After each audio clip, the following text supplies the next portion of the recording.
Today I've got a very special guest. Scott Hebert is visiting me. He's from Flavourful Farms in Chilliwack, British Columbia. And Scott has been a student of mine and somebody I've consulted for in the past. And a few people in the last little while have asked me to do a show with somebody who has been a student of mine or somebody who's gone through my online course, and so that's what this episode is going to be. I'm going to be sitting down with Scott in my greenhouse here, talking about some of the successes and failures he's had from his first year of farming. So Scott's got some interesting background, he's got an interesting story, and there's definitely some things to be learned from his first year of farming. So we're going to sit down here in my greenhouse and get into it. That's coming up next on The Urban Farmer.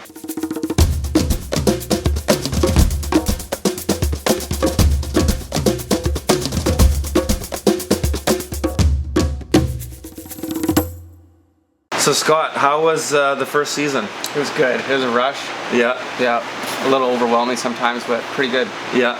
What were the things that you thought were going to work out that didn't work out?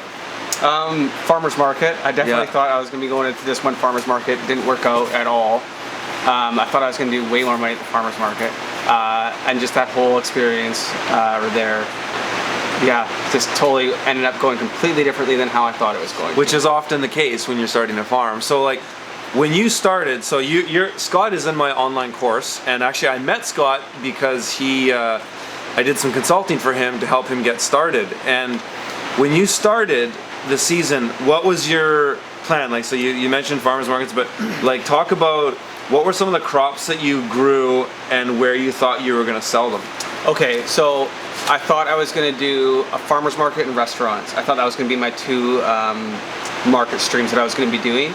And I was going to do microgreens, greens, and baby root vegetables. That was it. I wasn't doing patty pans or anything. I was just trying to keep everything really... high value, fast turnover stuff. Totally. Yeah. And so I was thinking that I could, whatever I didn't sell at restaurants, I could take that to the farmer's market. And I wasn't trying to make very much money. I was only going to try to do like 20,000 bucks. So I was going to try to do $250 a week at farmers markets and $250 a week at restaurants for a 20-week season. That would give me my 20,000 bucks. Yeah. And then, yeah, I had it all lined up. Last summer I went and talked to this guy at the farmer's market, and totally, yep, everything is awesome, totally getting in it. And then like 2 weeks before, he's like, oh, oversaturated with products. And so I had to go to a way smaller one, like one that was like, if I had to project, I would have thought that I was going to make like way less, like under half. So that was, and I already had crops coming out. Yeah, like, that's the thing. It was hey? it was just nuts. So Jeez. it was just just roll with the punches, right? Yeah. So I ended up getting my restaurant sales to where I thought I would get them to. Yep. But yeah, just the farmer's market, because I was limited with how much time I could do, because I still have a full-time job. Yes. So that was the biggest factor with where I could go to my farmers markets and how I do my revenues. Right. Okay, I want to know. I mean, there's a lot of stuff to talk about, but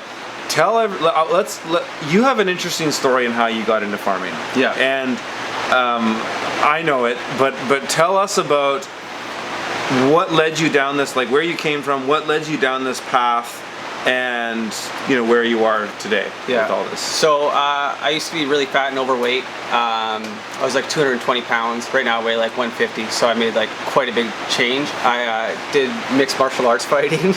So I did that for 6 years. I had 6 fights, and I went from 220 to I ended up fighting at 135, so just about like 80 pounds. And then I was never going to be the best fighter, and I knew that. I had done it more of a way to lose weight. Yeah. And so I had kind of gotten to an end with the fighting thing.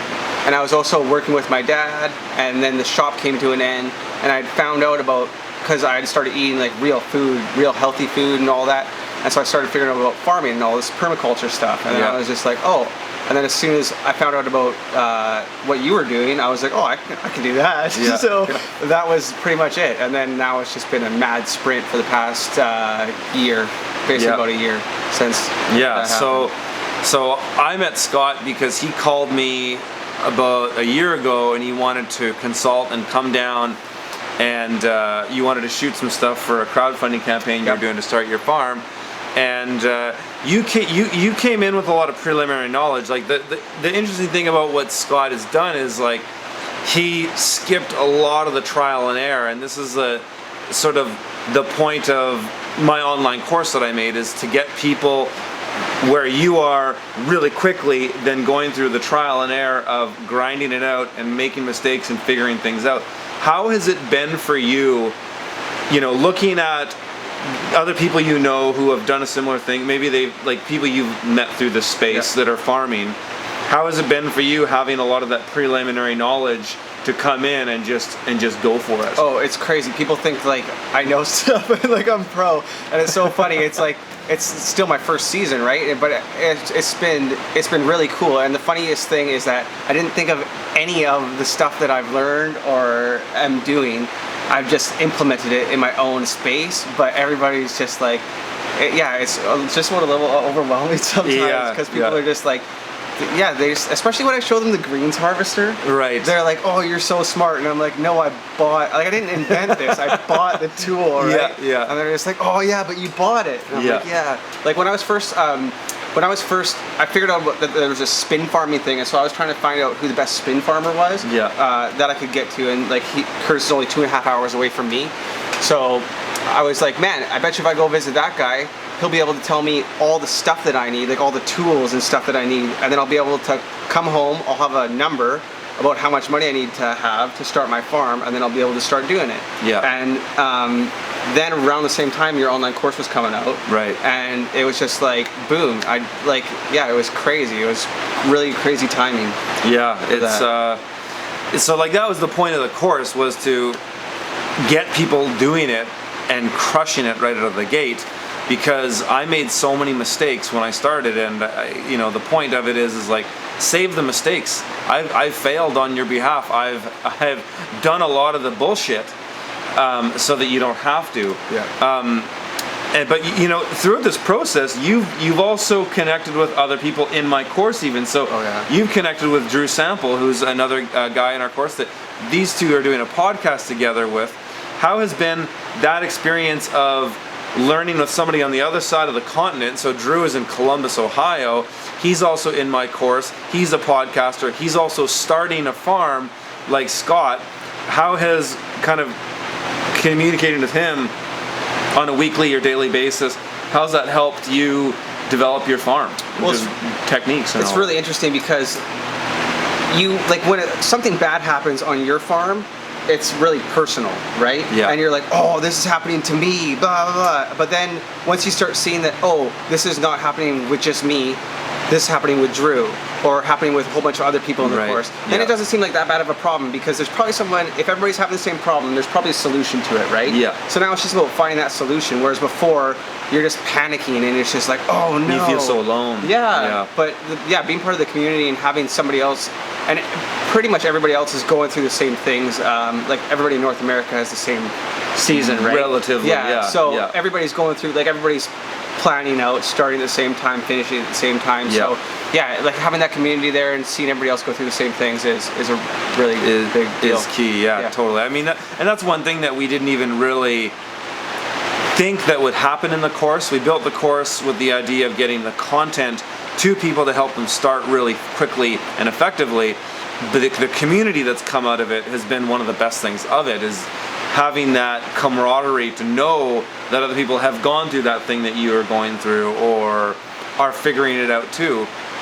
It's huge to have that community. Oh yeah, it's really cool. And the other thing too is that like everybody else gets to build on like the stuff that Curtis has done, but then what I've done. And so like there's gonna be someone that comes in next year and is gonna do an even better job than me, right? Yeah. And so it's just really cool. And now it's all like everything that I've done has all been documented. It's all in the Facebook group and it's all there. So you can see everybody's progress, and it's just it's just really neat. It's fun. And it's funny too, because like now it's getting to the point where there's some people in the course that are really crushing it, doing well, like you, and there's a few other people. We've got people in Europe and all over the US and Canada.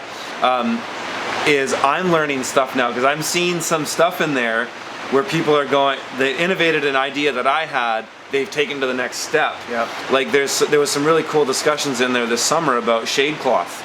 And some of the folks in the course have done like really cool shade cloth low tunnels that is like, wow, there's a solution for people in the south or in hot climates. I mean, the innovation doesn't have to stop. It keeps going the value of that community. Yeah, totally. And everybody's doing, like, everybody has similar tools, similar thing where everybody's using like 30-inch beds, and it's really easy to just to do everything and to have those innovations because it's all the same. It's all or similar at least. Yeah, totally. Yeah. Talk about, tell me about some of the things that you tried. So not necessarily with marketing, but what are some things in the field that you tried that either worked really well or didn't work in the way you thought they would? Well, it was really funny when I was first planning out my farm and I did like my tracking and stuff. I knew there was going to be crop failures, 100%. Yeah. But as soon as like I plan out my first 14 beds or whatever, I'm not thinking that like only 7 of them are gonna work, right? But like, but I knew that something was gonna happen. But yeah, man, like right away, stuff just like I did not have one bed of arugula that worked well. really well. Yeah, they all sucked, every single one, all different. Yeah, every single one was bad. I had some really easy crops, like red Russian kale was super easy to grow. Yeah. I didn't really have many problems with Salanova, especially after I got out of the first part of the spring. But yeah, arugula, I wish that I had been able to grow that because I would have been able to sell it for sure. Yeah, it's a good seller. Some of my root crops like radishes and stuff, I just, like the first couple times they come out, I just missed them, right? So then all of a sudden they're huge. And I'm just like, oh man. Yeah. Same thing with like Mizuna and stuff. Like pretty much all my first crops just got way too big. And I was like, oh, oops. Yeah. Okay, take these out, I guess. Like So now, okay, we're in mid-September. You started. When did production start for you? Was it like, when were you harvesting stuff? Was it April? Or, yeah. So you had a pretty good season behind you. What have you learned with succession planting and cropping now? That, like, what's going to be different next year for your succession planning? I went to the Permaculture Voices conference, and you did that one seminar about like how to make $80,000 per acre. That really gave me a good idea for how the succession planning was working. Like before that, I was so confused about how this was going to work. But then after you were like, oh no, plant out everything in a block for like 3 weeks. Yeah. I feel like pretty good that I have my successions down for at least for like the Salanova for the spring mix. Yeah. But like for some of my other stuff, it's just going to be a little bit different. But yeah. So do you have challenges with figuring out when to plant things? And then, because I mean, one challenge that I've had over the years, and is for every farmer I know pretty much, is you think, okay, you can plant a certain thing every week. Yeah. But then as the days get exponentially longer or exponentially shorter, that screws you up. Did you have problems like where you would plant things 2 weeks apart, but then they both end up being mature at the same time? No, because I skipped all that because you saw my stuff. Okay. So that was okay, but but there was definitely point in times where, like, as soon as I found out that I wasn't getting in that farmer's market, I should have been planting then, but I was like, oh, well, I don't have anywhere to sell this stuff, so there's no point in planting stuff out, right? Right. But then like 2 weeks later, I found a new farmer's market to go into, so then I started planting back out again like I should have been the whole time.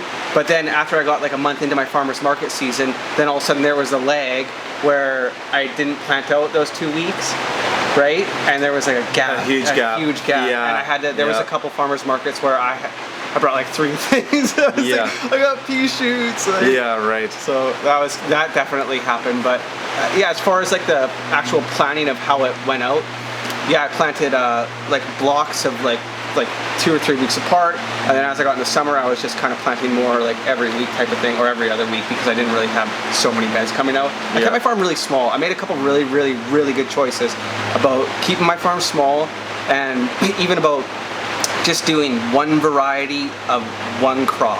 Yeah. And I really limited the amount of crops. I think I probably had 15 crops, and I didn't do any season extension, zero. Yeah. So there was some really good choices I made with the crop selection and the length of my season, where it made my farm like super manageable. Yeah. And lean.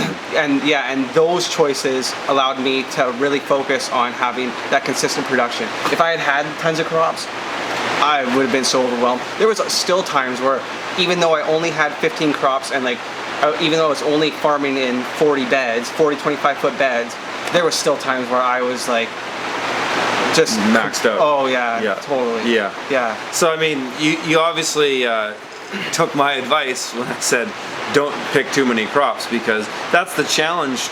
It was for myself and many farmers I know, is that you want to start and do all kinds of stuff because you're just so excited, but then when it's July and everything's ready at once and you're managing all these problems, it can be a total nightmare. Yeah. So, just for the viewers watching, Scott's here. We were before the interview here. We were kind of talking about his plans for next season and looking at how he's going to change his market. He's going to get into selling to more grocery stores and stuff like that. So, what are you going to do differently this year than next year? You know, we talked about some of the things you're going to cut, but for the viewers, like, what's going to change for you next season? A lot. So my farmer's market was pretty bad, and so I cut it short. I stopped going to it because it wasn't worth it. We get, like where I live, it just rains all the time, and so it was rained out, and it was a small market, and it ended up being just really bad sales. I cut that out, and then I had all this extra stuff, right? Yeah. And I was like, oh, I'll take some to the grocery store, see what happens. Yeah. So then when I took stuff to grocery stores, they were like pumped. Like they were so excited that I had this like beautiful spring mint. Yeah. And so that was like pretty much the most excited I've ever seen. So I'm really going to super focus on that revenue stream. I think that doing 2 revenue streams this year was like a little too much. If I had, you mean as far as restaurants and farmers markets? Because if I had an easier time and it was an easier farmers market to go to, it wouldn't have been bad. But just for the amount of time that I was putting in for what I was getting back out, it was causing so much stress on me that it made everything else stressful too. Right. So I was kind of already thinking that maybe I should just really focus on like 1 for next year. Yeah. And so that's what I'm pretty much going to do. I'm pretty much going to drop most of my restaurant customers, except my really low maintenance guys. Right? Yeah, the easy ones. And then just really focus on getting those grocery stores going. Yeah. And so I'm going to do just box greens next year. I'm going to do like 4 different types of box greens. I'm going to do spring mix, spinach, arugula, and then like a juicing smoothie blend. That's good. Yeah. So you've got an interesting piece of land. It's a big, long, narrow strip, and you've kind of you've split it up so that you can grow it incrementally. So what have you got this year, like as far as the blocks of land? How is that all arranged? So right now, I originally thought that last year at the beginning of the season, I planned it out for 56 25-foot beds. And then I thought that would be more than enough, because that could produce, like, in Curtis's system, high rotation beds, $800 a season, and so that would be like $56,000 coming out if I had done everything 100% properly. And I was only trying to make 20,000, so I knew I wasn't going to have to use all of it. Right. So I only ended up using under 40 beds. And so didn't even do all of them. So next year I'm going to expand a little bit, but I'm going to just really try to maximize that. I'm going to go to around 90 something beds next year. Yeah. And then, but like the biggest thing about farming and what I've learned from talking to you and talking to other guys and stuff is it doesn't matter what you grow, it matters what you sell. That's the biggest part. Like growing all these crops and stuff, especially when I was like trying to plan out my farm and like what did I want to grow and stuff. Like I was planting all these beds of salad mix and I'm like, am I going to be able to sell these? Yeah. Like, how much labor am I wasting doing all this stuff? Yeah, yeah. So if you were to start fresh again, like what advice would you give somebody right now who wants to do a market garden like we are? What would you say is like the thing that they should do? Get a walk-in cooler, number 1. That would probably be the biggest thing, seriously. Because you didn't start with one, didn't you? No, last year I just started and I started without one. Right. And then at the beginning of the season I had one. But like, when you do the course or you're looking at all Curtis's videos or whatever, you're gonna know what equipment you need. Yeah. And you have to, that's how much money you're gonna need to start your farm. Because you need all that equipment. If you're gonna market garden, you have to have an efficient farm. If you're not gonna have an efficient farm, you're not gonna make any money. Yeah. So if you wanna make money, you have to have the proper tools. And like, it's really easy, so say you have $10,000 saved up.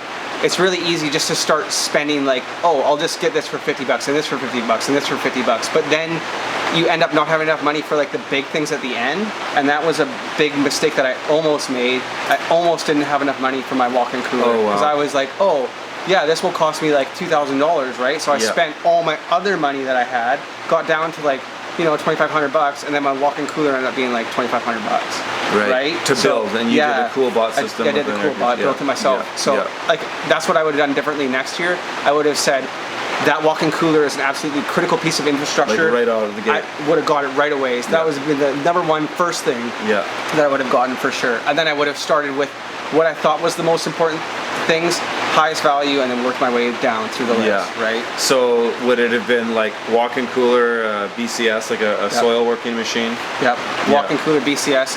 And originally when I went up and seen Curtis, I went back and I started just doing like, I didn't have any tools, and I had like 10 beds that I had done with like a little crappy rototiller. Yeah. And I had hand seeded everything. And I was like bending over and I was like, I'm not doing this for 2 years. Like I'm not doing this for 1 year. So I got the Jang seeder.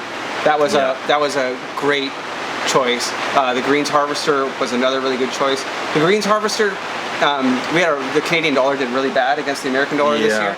And I had exchange rate when I bought it, and I didn't know about brokerage fees. So, brokerage fees are a real shocker. Oh yeah, so I did that too. So the greens harvester, oh, and you told me that, like, you're like, man, when you get it, just get the extra pieces and an extra blade too, right? Yeah. And so I did that. So the whole thing ended up costing me like $1,000. $1,000. And it was still worth it. Still worth it. Still worth it, 100%. The first couple times I used it, it's unbelievable, and like it takes 2 passes because you got a 30-inch bed. You got your toes. It's great. Like it's honestly so great.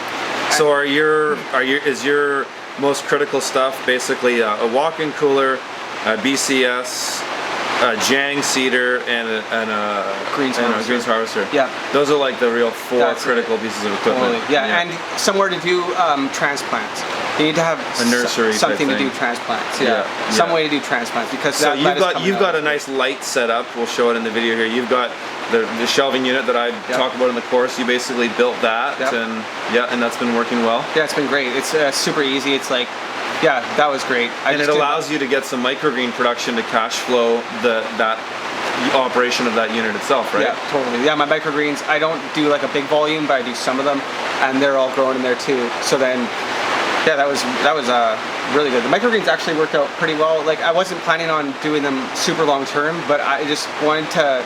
I knew I needed to get some. When I first started, I knew I needed to get some stuff going right away, so that people were like, "Oh, this is real. This is serious." And I also knew that the microgreens would allow me to have consistent production right away. Yeah. Where I could be every week. I'm just like, boom, I have these every week. Yeah. This. You know what I mean? Yeah. So like for this first season, I really wanted to focus on just having really consistent greens production, and then I thought that afterwards I could, like next year, I could figure out how to make like really super consistent production with my root crops and stuff, because those I didn't have very consistent production, but I also didn't have outlets to sell them at, so I wasn't pushing it too hard. Right. Yeah. You know what I mean? Yeah. Well, that's it. That's Scott. There's always something to be learned from somebody's first experience in doing something, whether that's farming or running a business. There's also a lot of truisms, you know, things like that Scott was reiterating that I know well and I've repeated many times in my show. Things like you need to have a walk-in cooler, you need to have some of these really core pieces of infrastructure and equipment to start, so there's no surprises there. But the things that I thought were interesting were how things like, you know, his farmer's market didn't work out for him, and he thought that it would, and so he had to improvise and figure out new market streams. But he's doing that, he's getting there. And that's one thing I really focus on in my online course, is giving people a lot of ideas for options and a pathway that they can follow to figure out new ones. And our online community in the course is definitely there as a support network to help you figure those things out, because there's hundreds of others out there in our course that are doing it now, and they're putting their experiences up there to share and help us learn collectively to be better farmers and better business people. So if you guys want to check out the online course, it's profitableurbanfarming.com. And if you want to see more content like this, please hit the subscribe button right now. Like and share these videos with your friends. And if you'd like to make a donation to the show, it's much appreciated and always welcome. You can do that at urbanfarmer.co/support. And I've got other content up on my website as well at theurbanfarmer.co. All right, we'll see you soon.